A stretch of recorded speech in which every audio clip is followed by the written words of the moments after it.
Apesar da penitenciária estadual do leste em Filadélfia não ser tão famosa quanto o presídio de Alcatraz em São Francisco, ela é uma das prisões mais antigas e históricas dos Estados Unidos.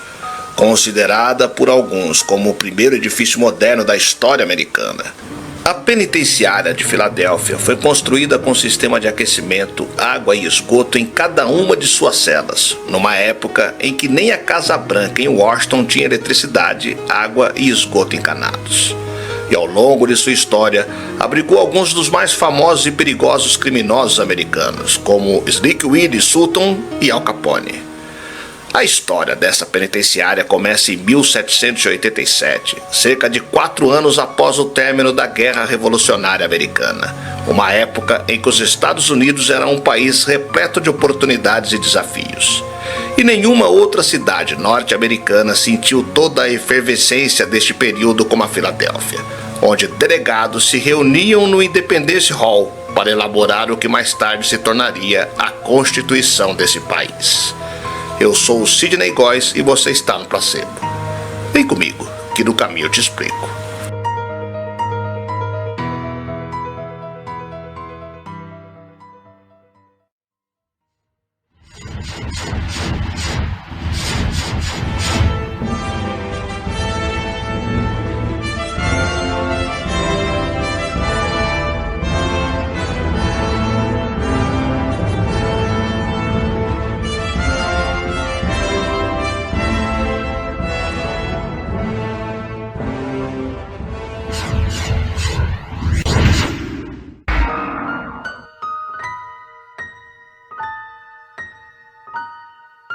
Motivados pela deplorável situação da prisão em Walnut Street, localizada logo atrás do Independence Hall, onde homens e mulheres, adultos e crianças, ladrões e assassinos eram encarcerados juntos.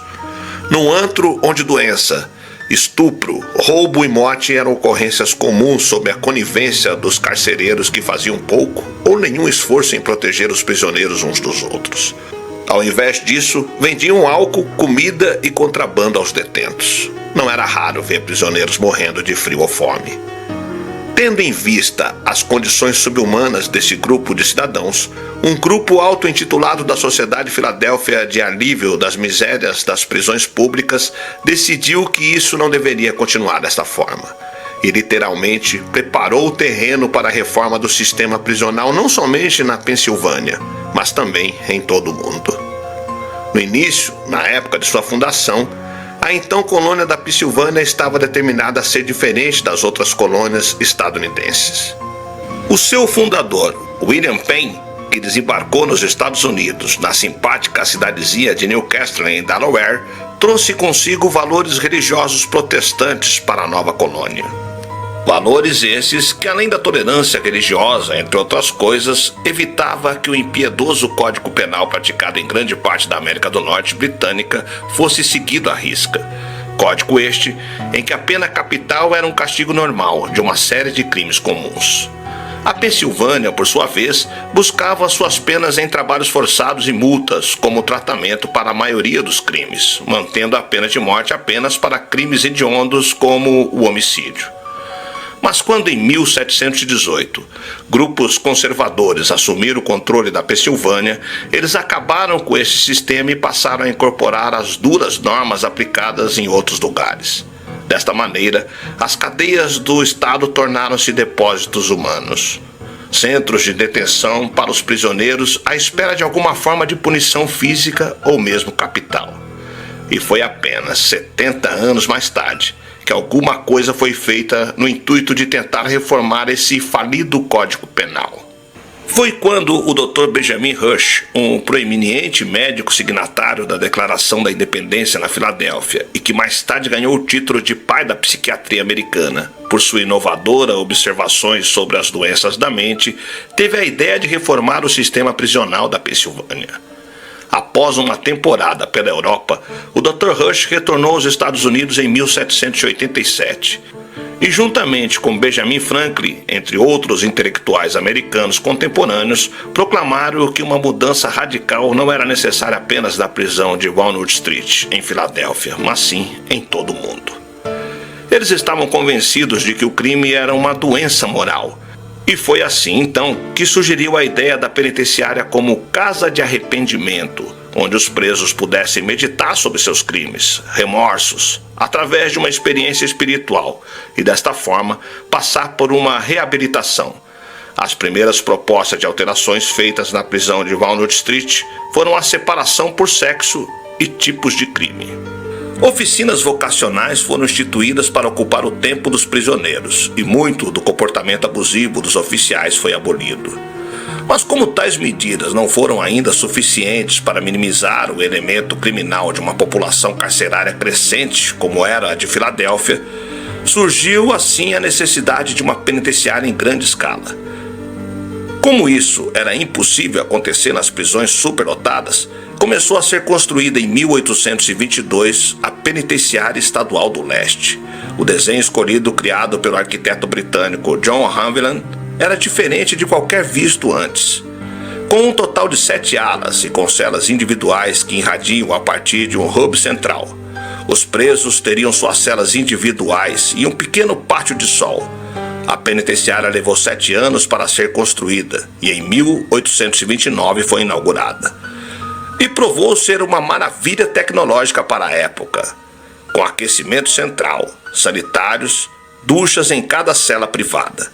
A penitenciária de Filadélfia ostentava um luxo que nem mesmo o presidente da época, Andrew Jackson, poderia desfrutar na Casa Branca. Charles Williams, um fazendeiro condenado a 2 anos por roubo, foi o primeiro detento do lugar. Em 23 de outubro de 1829, Williams foi escoltado para a prisão com uma venda sobre sua cabeça. Isso foi feito para proteger o seu anonimato e uma eventual integração na sociedade após a libertação, já que ninguém iria reconhecer o rosto da prisão. Mas também serviu a outro propósito, assegurar que não haveria nenhuma chance de escapar. Uma vez que o detento não veria como era a prisão por fora, apenas o interior de sua cela individual. O objetivo era a reclusão total, tanto que a comunicação com os guardas era feita através de um orifício de alimentação pequeno. Os presos viviam em completo isolamento, apenas com uma Bíblia como sua única posse, e com as tarefas como calçados e tecelagens para ocupar seu tempo ocioso. Os reclusos, além de suas celas solitárias, tinham também acesso a um pátio privado, ao qual tinha acesso 1 hora por dia, e durante o tempo da sua pena não podiam se comunicar com ninguém. Total silêncio era a palavra de ordem. Os guardas usavam até meias por cima das botas para abafar o som dos passos. Políticos e delegados de todo o mundo foram para Filadélfia para estudar o famoso sistema prisional da Pensilvânia. Um deles, elogiando o conceito, escreveu sobre a sua viagem de 1831. Pode haver uma combinação mais poderosa para a reforma do que a solidão? Ao todo, mais de 300 prisões em toda a Europa, América do Sul, Rússia, China e Japão se basearam no modelo da Penitenciária Estadual do Leste. Mas alguns não estavam tão convencidos do método. Charles Dickens, depois de sua visita em 1842, disse que o isolamento era uma forma de os detentos premeditarem sua vingança no futuro. A partir de 1913, o modelo teve que ser abandonado devido à falta de espaço.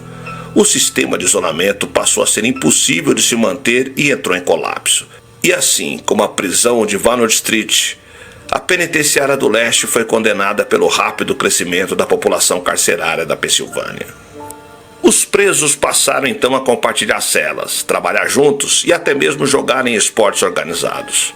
Originalmente concebida para armazenar cerca de 300 prisioneiros, na década de 1930 abrigava cerca de 2.000. Mais e mais celas foram construídas no decorrer do tempo, muitas delas abaixo do solo, sem janelas, luz ou esgoto. Eventualmente, a solidão não era a redenção, mas sim o castigo. O local, além de uma capela, passou a abrigar também uma sinagoga. Em 1924, um labrador preto foi condenado à prisão perpétua nesta penitenciária, acusado de matar o gato da esposa do governador da Pensilvânia. Na década de 1960, com o sistema penitenciário estadual desmoronando, os princípios do correcionacionais já tinham sido abandonados havia muito tempo e a prisão estava superlotada e não demorou muito para algumas rebeliões despontarem. Todas controladas com força pela polícia do estado. Houve cerca de 100 tentativas de fuga na história dessa penitenciária. Apenas um desses detentos conseguiu escapar sem ser recapturado. Em 1971, a Penitenciária Estadual do Leste foi oficialmente fechada pelo estado da Pensilvânia. Ao longo dos seus 142 anos de existência, a penitenciária abrigou cerca de 75 mil presos, incluindo o famoso gangster Al Capone, que além da fama, foi um dos únicos com certas regalias, incluindo mobília de luxo, melhor localização e serviços.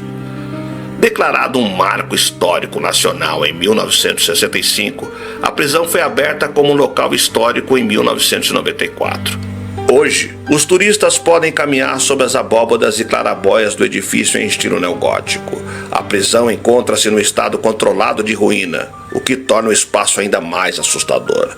É objeto de estudo por parte de muitos historiadores, é palco de intervenções artísticas e cenário de séries e filmes.